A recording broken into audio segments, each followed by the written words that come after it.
Siz haqingizda 100 ta fakt. Qani ketdik. 77% ehtimollik bilan siz o'g'il bo'lasiz. Tanangizdagi qon bo'lmagan yagona qismi bu ko'zingizning pardasi.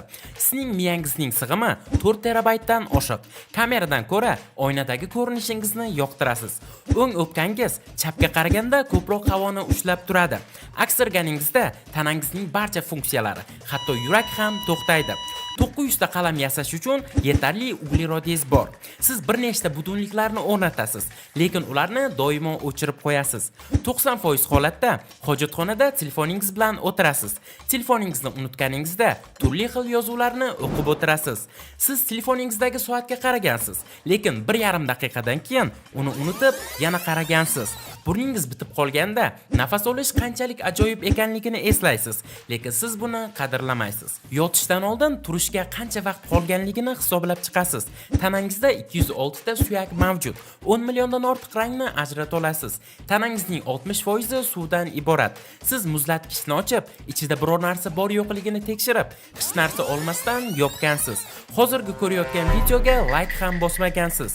Uyqudan ko'zingizni ochishingiz zahoti telefoningizni olasiz. Birinchi bo'lib Telegram va Instagramga kirasiz. Qandaydir muhim voqeadan oldin uxlay olmagansiz.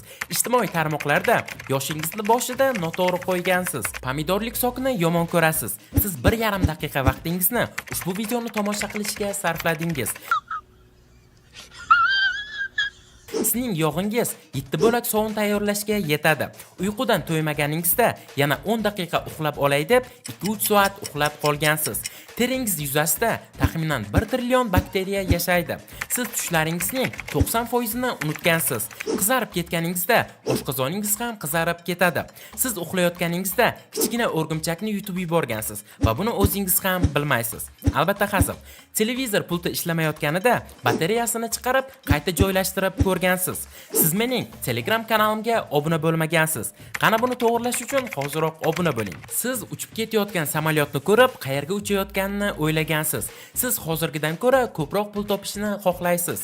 Og'zingizda taxminan 40 mingta bakteriya mavjud. Telefoningiz quvvati 1% qolganda sehrli tarzda uzoq ishlaganiga guvoh bo'lgansiz. Biror kinoni oxirigacha ko'rmasdan voqealarni o'zingizcha taxmin qilgansiz. Yoningizda ketayotgan odamdan o'tib ketish uchun yurish tezligingizni oshirasiz. Biror narsani yo'qotib, oxirida u qo'lingizda turganligini bilib kulgansiz. Kayfiyatingiz yo'q bo'lganida siz qisqa iboralar bilan javob berasiz. Siz ingliz tilini bilmasdan inglizcha qo'shiqlar yodlagansiz. I put my armor on, show you how strong I am. Siz yogurt qog'ozi toza bo'lishi uchun uni ehtiyotkorlik bilan ochishga uringansiz. Eng yaqin do'stingiz bilan tushgan rasmlaringiz juda ham kam. O'yin o'ynagan vaqtingiz o'zingizni streamer deb tasavvur qilgansiz. Men birinchi bo'laman deb o'ylab, soat 8:00 da bankka kelgansiz, lekin baribir birinchi bo'lmagansiz. Koronavirus bo'lgansiz, teshik paypoq bilan yurgansiz, o'zingizni Google dan qidirgansiz, predmetlar bilan gaplashib ko'rgansiz. Siz shartnoma shartlarini hatto o'qimasdan qabul qilasiz. Idish-tovoqlarni yuvishga juda erinasiz. Bolalikda ota-onangiz obedda uxlashga majbur qilgan. Uxlab qolish uchun devorga qarab yotgansiz. Siz uxlashdan oldin juda zo'r hayotni orzu qilib yotasiz. Tasodifan musiqani baland ovozda yoqib, atrofdagilardan uyalib qolgansiz. Tug'ilgan kuni bilan hammani deyarli bir xil shaklda tabriklaysiz. Agarda hozirgi aqlim bilan maktabga qaytsam, hammani qoyillatardim deb o'ylagansiz. Nonushta qilayotganingizda televizor yoki YouTube videolarini qo'shib qo'yasiz. Telegramda xomush yuzingiz bilan kulguli stikerlarni yuborasiz. Telefonda uzoq vaqt gaplashib yurganingizda butun uyni aylanib chiqasiz. O'zingizning ovozingizni yomon ko'rasiz. Sizga biror narsa tushuntirilganda, siz hamma narsani tushunganingizni aytasiz, lekin hech nimani tushunmagan bo'lasiz. Miyangizda taxminan 86 milliard neyron mavjud. O'zingizni yaqin insoningizni aldagansiz. Umringiz davomida bir marta bo'lsa ham tirnog'ingizni tishlagansiz. Uydagilaringizning oldida adashib so'kinib yuborgansiz. Qimmatga kiyim sotib olib, uydagilarga narxini kamaytirib aytgansiz. Bir marta bo'lsa ham saqishni yutib yuborgansiz. Cho'milishga erinib, ko'chaga chiqmagan kuningiz ham bo'lgan. Tanangizda taxminan 5 litr qon mavjud. Qoningiz har 60 soniyada butun tanangizni aylanib chiqadi.